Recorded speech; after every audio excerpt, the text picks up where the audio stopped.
Hello, everyone, and welcome to another Ask IoT videos episode from IoT for All, the number one publication and resource for the Internet of Things. I'm your host, Ryan Chacon. Before we get into it, we'd love it if you give this video a thumbs up and subscribe to our channel if you have not done so already. All right, on today's episode, we have Sagar Jaswal, the CTO and co-founder of Argentum Electronics. They are a company that has focused on improving the value and efficiency of commercial multifamily buildings with an intelligent direct current DC power distribution system that is pain-free to install. This is one of the couple videos that we've done together with them, and we're going to talk a lot about what wireless mesh networks are, what sensor networks are, what they do, why they're so important, and why they matter. So overall, fantastic conversation with Sagar. Great guest. Think we get a lot of value out of it. So please enjoy this episode of the Ask IoT video series. Welcome, Saga. Thanks for taking some time to be here with me today. No, for sure. Yeah. Thanks for having me. Absolutely. So I want to kick this off by having you give a quick introduction about yourself and the company for our audience, if you wouldn't mind. Yeah, sure. So, Sagar Jaswal, I have a bachelor's degree in mechanical engineering with specialization in robotics. I'm CTO and co-founder of Argentum Electronics, and we're working on sort of DC power distribution, IoT sensors, and building automation platform. Fantastic. So today's episode, we're going to focus on kind of two related topics. We're going to talk about wireless mesh networks and sensor networks. And I think the best way to kind of kick this part of the conversation off would be for you to explain to our audience what they are. What is a wireless mesh network? What is a sensor network? Just at a high level, explain the two different things for our audience. Yeah, sure. So it's quite simple, actually. So a mesh network is just a group of devices that act as a single Wi-Fi network.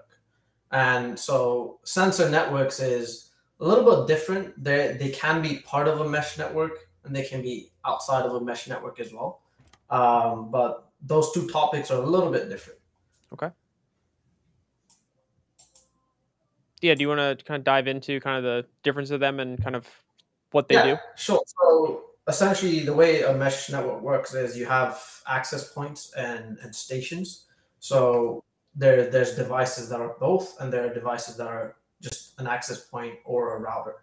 And the way it works is access points connects to station and stations connects to access point. That way you have sort of like a chain of devices that can talk to each other and essentially pass information from one device to another. As an example, if you have a device that's quite far away and you have 20 devices between them, your information can hop from device to device to get to that 30th device, essentially. As for sensor networks, they're a specific type of device in the wireless mesh network, and those are called the low power nodes or LP nodes. And essentially, they're only able to send or receive data. They can't pass data to other nodes, essentially. And when it comes to, I guess, the role they play in, let's say, an IoT solution or kind of in the connected space in general, how would you explain the role they play, the importance, maybe what they enable that maybe wasn't something that was possible before the development of mesh networks and kind of sensor networks? Yeah, so I mean, the applications vary quite a bit.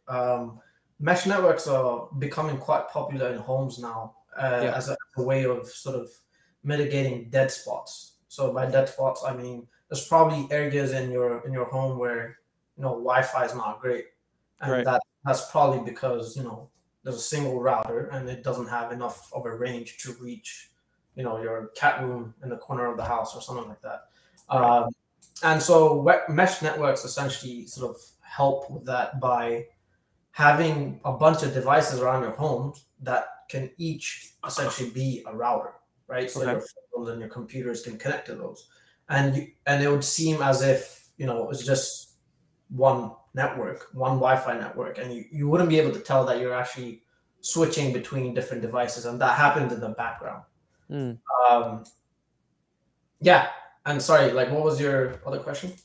No, it was more so obviously understanding their application, but then also what benefits there are to the deployment of a mesh network, as opposed to maybe how things were done before, what it kind of enables that maybe wasn't possible or maybe done as well prior to mesh networks being something that was more available?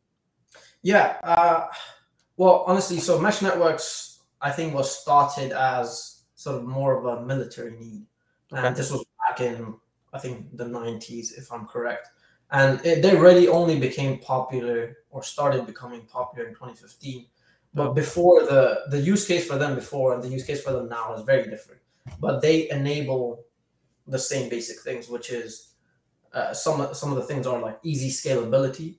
So in order to, for example, if you want to add range to your network, it's just as simple as adding another device that can, be part of that network, and you've added range. Another sort of like benefit there is redundancy.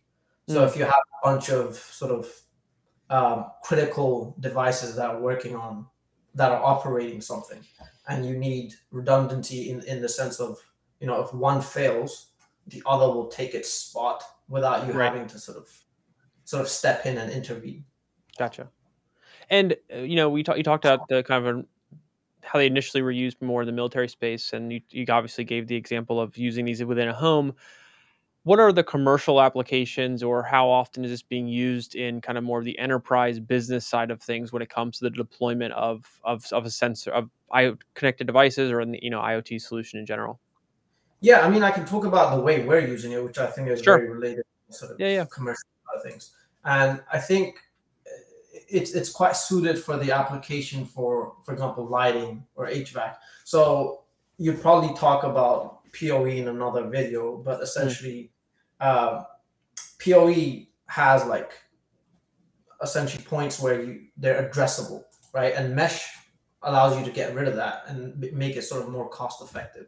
So in terms of controlling single pot lights as opposed to like controlling like a network of them is very different than how you do it with a mesh network and how you do it with a PoE. Gotcha.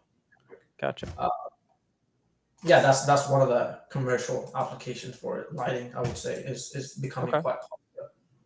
Fantastic. And what does it look like to deploy a mesh network? Is it a fairly kind of straightforward, simple thing? What are or I guess, what are the things that need to be taken into account? And let's say someone's listening to this, wanting to understand what they need to be thinking about, how it's a fit, what they would need to do to kind of deploy one of these for a potential solution, how it fits in. What advice do you have for those kind of companies to think about it that way? Yeah, I mean, it's quite different to like the other solutions that are available on the market. But I think the best way to deploy like a mesh network is to make it as plug and play as possible. Something that doesn't require the user to sort of do a lot of manual configuration. It should be very automatic. You essentially plug in the device, and the network sort of is up and live. And that's how we're sort of doing it. Is we have a bunch of devices where we just go plug in, and if they're within the range, they'll connect to each other. They'll start talking to each other. Then you just stick up other low power nodes, which is the sensors, and they should automatically connect and be part of that network as well. Fantastic. Yeah, I appreciate you kind of shedding some light on a topic that I think we hear about mesh networks. A lot of our audience hears about them, but maybe doesn't understand exactly the inner details of what that is, how it works, what are the benefits, and I appreciate you taking a few minutes here to kind of shed light on that. For our audience out there who may want to follow up on this discussion, ask follow-up questions, learn more about what the company does, what's the best way that they can reach out? You can contact us through our website, argentum.ai. Or you can reach out to me, salga@argentum.com. Awesome. Thanks so much for your time. Really appreciate it. Yeah, sounds good. Thanks. All right, everyone. Thanks again for watching that episode of the Ask IoT video series. I hope you found a lot of value in it. If you did, please be sure to like the video and subscribe to the channel. It helps others find it and make sure that you get the latest episodes as soon as they become available. Other than that, if you have any questions or topics that you would like us to cover in this series, please leave them in the comments or shoot us an email at hello@iotforall.com. Other than that, thanks again for listening, and we'll see you next time.